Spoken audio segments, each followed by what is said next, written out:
All right, what we're going to talk about today is we're going to go through some of the problems on your midterm review sheet. Now, I'm not going to have time to go through all the problems, so we're going to highlight some of the important ones to go through as we go through this midterm review.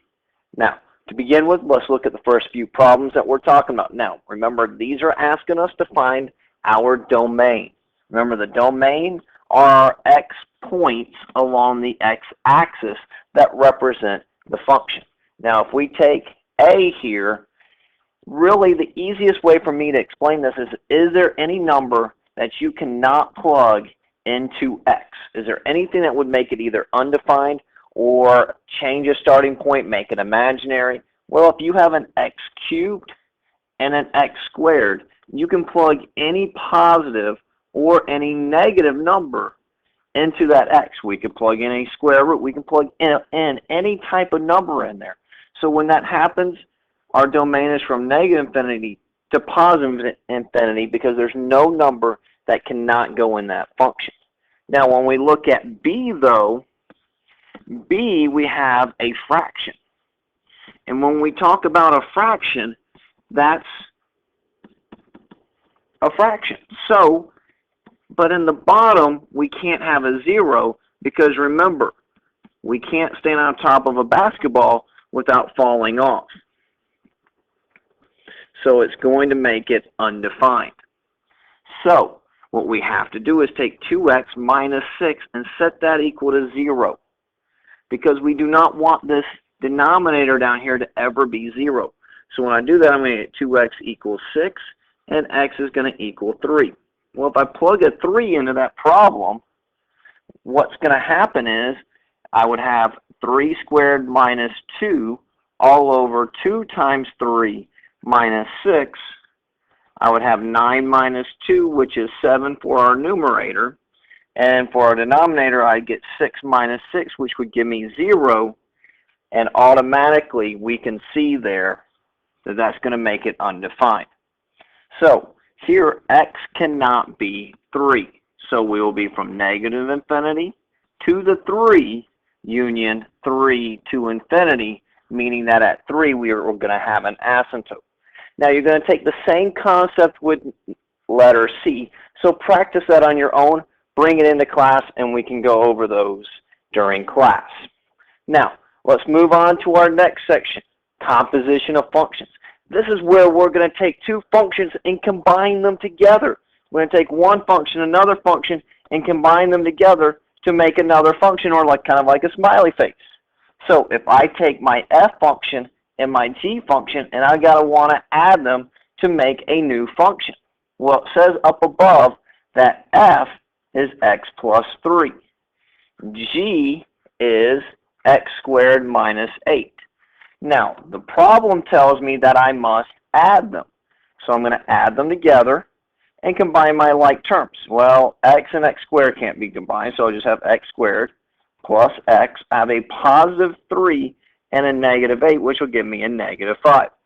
And that's all I can do. I can't do anything more because I'm just combining them, making them look like a smiley face.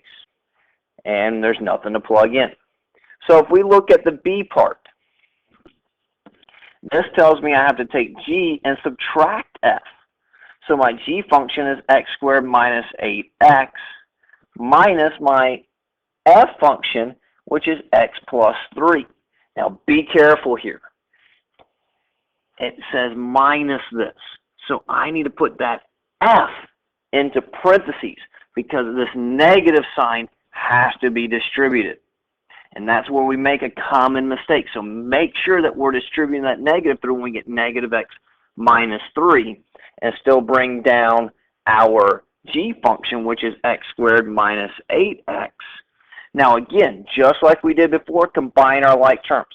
X squared and x we can't combine, so we're just going to get x squared. Now we can combine a negative 8x and a negative x, which will give us negative 9x minus 3, and that'll be our final answer. Let's go over letter D.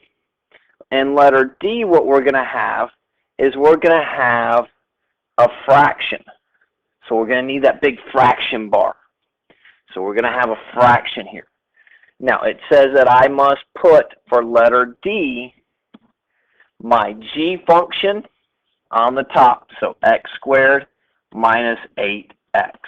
And then it tells me I have to put my f function on the bottom, x plus 3.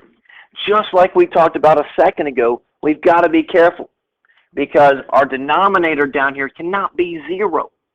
So we've got to set x plus 3 equal to 0, and we'll get x equals negative 3. So we just write out here to the side that x can never be negative 3 because we're going to get an undefined function there. Now, let's go over f. Letter f, when we have h of g of x. Now, sometimes that's written as h of g of x, written this way. So that means the first thing we want to do is write down that h function. Now, I just scrolled down so that I can give us plenty of room. So let me scroll back up. And that h function says that we have negative x minus 5. Well, wherever we see that x at, make a parentheses. Now, we're going to write the same thing, but we're going to erase away that x because where that x is, I've got to put the g function. So I've got to put in there 8x or x squared minus 8x.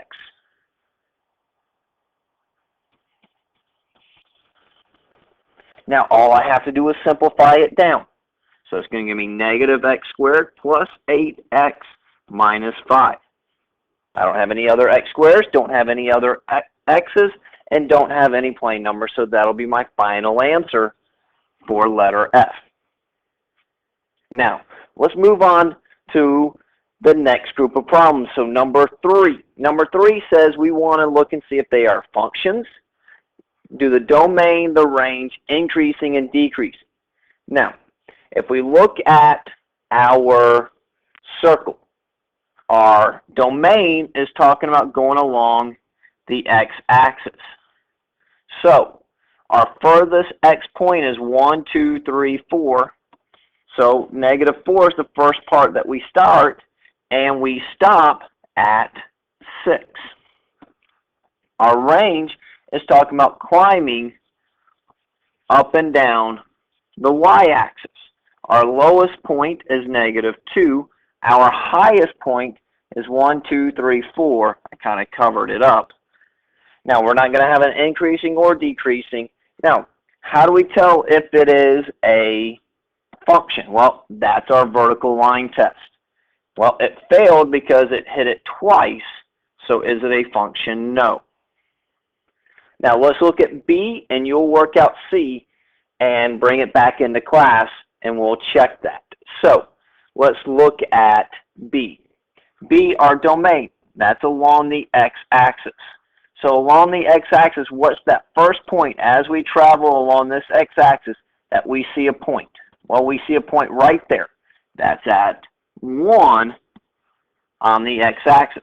Now, as we keep going, we see that the function is above or below our dots here, and there's an arrow saying that it's going to go forever. So that would be to infinity. Now, our range, if we think about the bottommost point, well, there's an arrow, so it's always going to be going down. Now, how far is it going to climb up? Well, we climb up until we hit 3. So our range is going to be from negative infinity to 3. Where's our graph increasing and decreasing? Now, increasing and decreasing talks about what I like to draw a picture of walking across the x-axis. And as we walk across the x-axis, how is that graph going up or down? Well, the graph starts here at 1, and it's always going down. We'd be sliding down a slide. So that means we would be decreasing. Well, what's our x point that we start decreasing at? Our x point is 1, and we always decrease as we're traveling along the x-axis. The graph is always going down, so that would be from 1 to positive infinity. And remember, those are points along the x-axis. Is it ever increasing? No.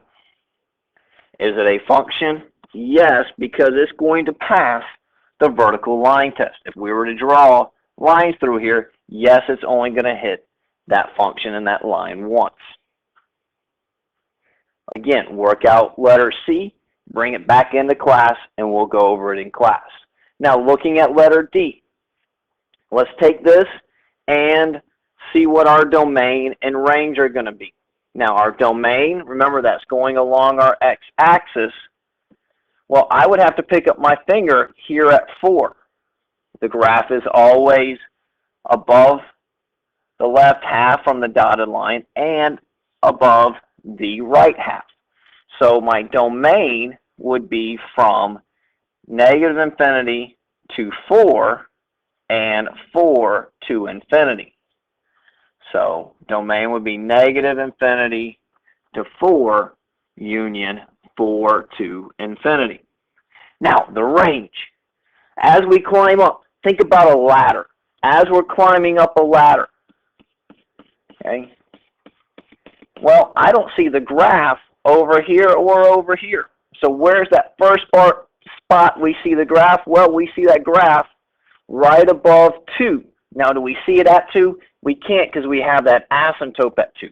So our range would be from 2 to positive infinity, because after it hits 2, the graph is always going up. Now, let's look at our next set of problems. Is it even? Is the problem odd? Is the problem not even, not odd, so it would be neither? Well, if it's over the x-axis, well, that's the equation y equals 0. Over the y-axis, that's x equals 0. And if it's symmetric to the origin, that's y equals x for the lines of symmetry. Now, back to even or odd. The easiest way to do even or odd is if we have odd, all exponents will be odd numbers. If it's even, all exponents will be even numbers. Well, what happens when we have just a plain number? 5, 3, -2, 7. What are these numbers? Are they going to be even or are they going to be odd? A constant is even. Okay. Now, we may go, well, why? Because x to the 0 power is 1, which gives us a constant. So, taking these rules down here, let's look above. We have an odd number and an even number. Odd and even. Well, because we have one of each, they're not all even, they're not all odd. So in this problem, it would be neither. Now, looking at C part, we have a 4 which is even, a 2 which is even, and remember a constant number is even, so this function is even. Here we have just x means we have the degree of 1, and here that's even, so we have both odd and even, which if we have both of them, it's going to be neither. And the last one, we have to the third, which is odd, to the first, which is odd, so it's odd. Now, looking at max and min, increasing and decreasing. Now, remember, when we have max and min, we have an absolute max, and we have a local max. Absolute max means it is the top most point. There's no point above it. A local max is just a max. There can be a point above or below it. Same thing works for mins. If we have an absolute minimum, that means that that is the bottommost point. Now a local min will just be a bottom point, a minimum. So let's look up here. If I talk about the maximums, we have a max here and a max here. Now, if we look at them to be either absolute or local, this here would be absolute. There is no point on that graph above 5. Here at 4, this one will be local. So our absolute max is at -4, 5. Our local max is at 1, 4. Let's look at our minimums. Now our minimums, we have a minimum here, and then we have arrows that go down. Well, that tells me that graph is always going to go down. So I will not have an absolute min. I will just have a local min at the point -1, 1. Now, increasing and decreasing.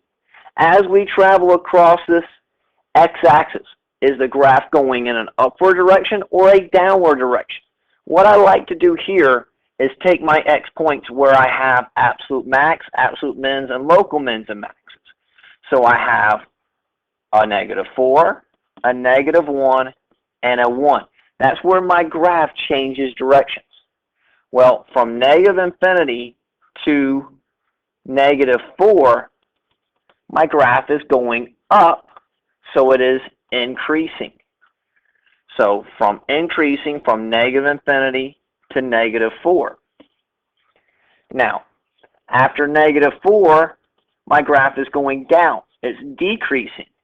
So from -4 to -1, my graph is going down. Now back at -1, I'm going back up. But how far? Well, that is to 1. So from -1 to 1, I'm increasing again. And then after 1, I am decreasing. So 1, now I'm decreasing with an arrow, so that means I'm going to be decreasing forever, so that would be to infinity. Now you practice letter F. Bring it into class, and we'll go over it then. Now, looking at our next part, identify the parent function in any transformations. Remember, if you're inside, it's like being inside school. You want to do the opposite. So we're not going to go left 4, we're going to go right 4.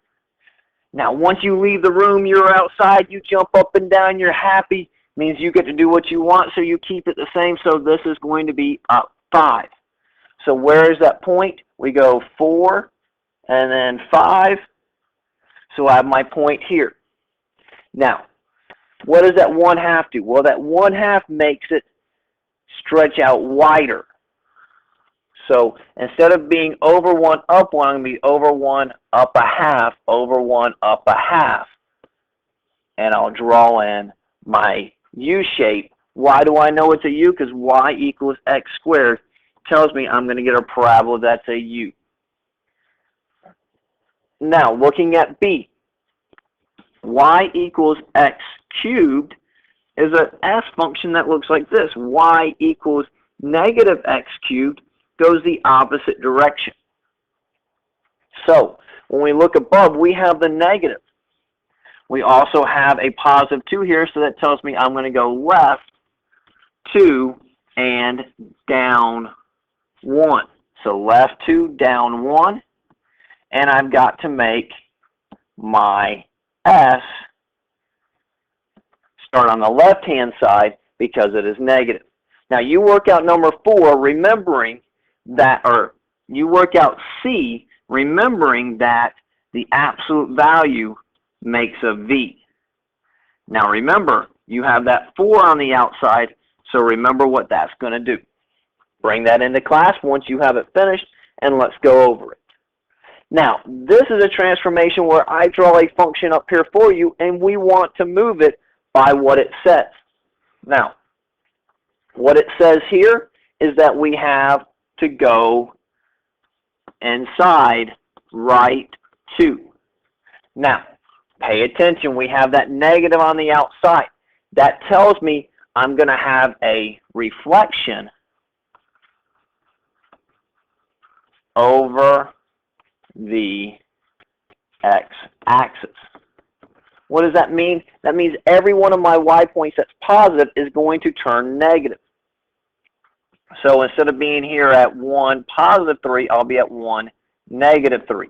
Instead of being negative 1, 2, I'll be negative 1, negative 2. Instead of being at negative 2, 4, I'll be at negative 2, negative 4. Instead of being at negative 5, 4, I'll be at negative 5, negative 4. And I can draw back in my function. Now, I took care of the negative sign. Now I've got to move right 2. So my point here has to go 1, 2 to the right. This point has to go 1, 2 to the right. This point has to go 1, 2 to the right. This point goes 1, 2 to the right. And I reconnect my points. Now I need to draw that here to the right. So I'm just going to find my points. I have 1, negative 2. 3, negative 3. I have 0, negative 4. And I have 3, negative 4. And I have my transformation. Now, how do we convert from a degree, minute, seconds into decimal? Now, remember, we think about a clock. A clock has 60 minutes and 60 seconds. Well, if we take 60 minutes and 60 seconds and multiply those together, we get 3,600. Well, we keep the 40 degrees. We take the 10 minutes and divide it by 60 because there's 60 minutes in 1 hour in a sense. We take the 25 and divide it by 3,600 because we think about time, and that is 60 minutes times 60 seconds, which is 3,600. We'll take those and add them together. So we keep the 40, and when we take 10 divided by 60 and 25 divided by 3,600, we're going to get the decimal 0.7136 degrees. But be careful. It says round to the nearest thousandth. We have hundreds, tens, thousandths, so we need it to be 40.174 degrees. If we look at the C part, 223 point, well, that's going to come from 14 divided by 60 plus 55.1 divided by 3,600.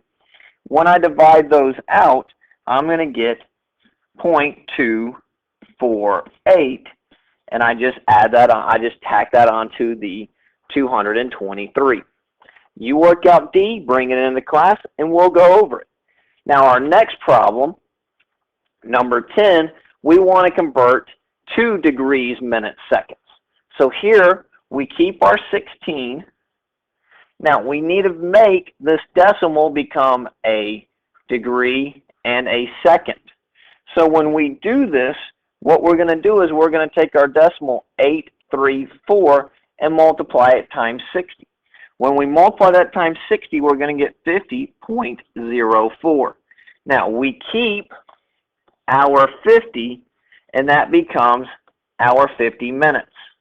We take the 0.40, or 0.04, excuse me, multiply that by another 60, and when I multiply that by another 60, I'm going to get 2.4. Here, we're just going to keep the 2, and we have 16 degrees, 50 minutes, and 2 seconds. Now, working out our C part, we keep our 300. We take our 0.55, multiply it times 60, and when we multiply that times 60, we get 33.0. Well, that works out really nice. There's no extra decimal, so that's just going to give me 33 minutes. Well, there isn't going to be any more seconds because my decimal there is 0. Going through our next part, we want to convert here from degrees to radians. When we do that, we have a degree. Now we have two choices. We can take pi over 180, or we can take degree times 180 over pi. Now, the way I like to remember this is that my degrees on top and bottom must cancel out. Well, that won't happen here, so writing the formula with 180 over pi is not going to be the correct one. Well, we have 120 degrees, so my degrees cancel out, and I'm left with 120 pi over 180, and when I simplify that down, I'm going to get 2 pi divided by 3. And yes, we want to leave that pi in our answer. Looking at B part. B says 15 degrees. I've got to multiply that by pi divided by 180. So I'm going to get 15 pi over 180. Remember, our degrees are going to cancel out. When I simplify this down, I'm going to get pi divided by 12. Let's look at D part. D says 23 degrees. So when you multiply that by pi over 180, our degrees will cancel out, and we're left with 23 pi divided by 180. Now, this one tells us to leave it in decimals, so we need to calculate it out. We need to take 23 times pi, then hit equals, divide that by 180, and when we do, we will get 0.401 radians. You work out the C and the E part, and we'll discuss those in class. Converting backwards. Now, we just went to radians. Now we want to go to radians to degrees. We want our radians to cancel out, so if I have pi over 6, I've got to have the pi in the bottom to cancel it out. So it cancels, and I'm left with 180 divided by 6, which is going to give me 30 degrees. Now, you work out B and C. What happens on D when we have no pi there? Well, we're still going to multiply by 180 over pi, and we'll get 360 divided by pi. Well, just use your calculator, calculate that out, and you'll get 114.59 degrees. You work out E as well, and we'll discuss those in class. 13. Now, here we want to find our arc length, the length of that sector. So if we're talking about length, we're talking about that S being this length. So if we have a radius of 12 and a radian of pi, well, what is the length of that sector? Well, in order to find that out, we use S equals R theta. Now remember, theta has to be in radians. Our problem here is good because that's in radians, so we have pi for our radians, for our theta. We have 12 for our radius, and we're looking for the length, so we're just going to have 12 pi. Now you can take a calculator and also calculate that out, and you would have your answer in decimals. So going on to the B part. B part, it says S is 4. R we don't know, and theta, it tells us that our theta is going to be pi over 3. So when I look at this, my radius I don't know, my theta is pi over 3. So now I've got to solve for R. Well, pi over 3 is still a number, so we're just going to do it as if it was a regular whole number. We're just going to divide each side because it's going to cancel it out. Now, we have R equals 4 divided by pi over 3, which will be 4 divided by pi over 3, copy, change, flip. When we multiply that together, we'll get 12 over pi. That's okay. Punch it in your calculator, 12 divided by pi, and our radius will be 3.8. Now, you work out C. Remember, when you work out C, this needs to be a radian, so you're going to have to convert. Looking at 14, this is the area. So this time, if we have a circle or radius, we want to find the area within that arc length. So the first one here for A, it tells us our formula is area equals 1/2 r squared theta. It tells us that our radius is 12 and our theta is pi. So our area is going to be 1/2. 12 squared is 144 times pi. When I punch all that into my calculator, I'm going to get 226.19 meters squared. Now, you work out B and C. Now, in B, it's in degrees. Remember, you got to go to radians.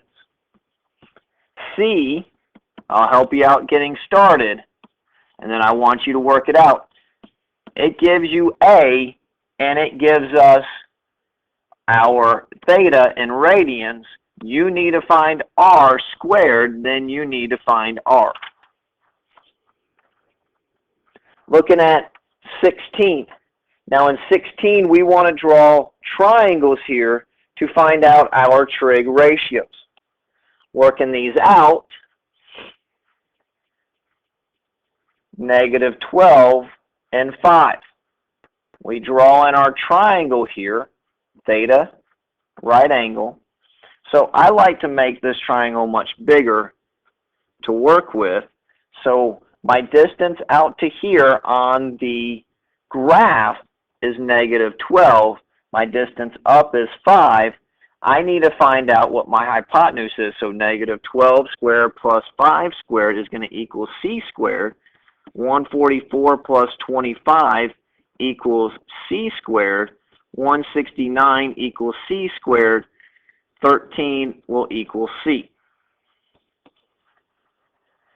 Now, I need to find my trig ratio. So my sine of theta, remember that's opposite over hypotenuse. If I go from my theta, opposite, hypotenuse, and adjacent, I'm going to get 5 over 13. Cosine of theta, adjacent over hypotenuse, is going to give me -12 over 13.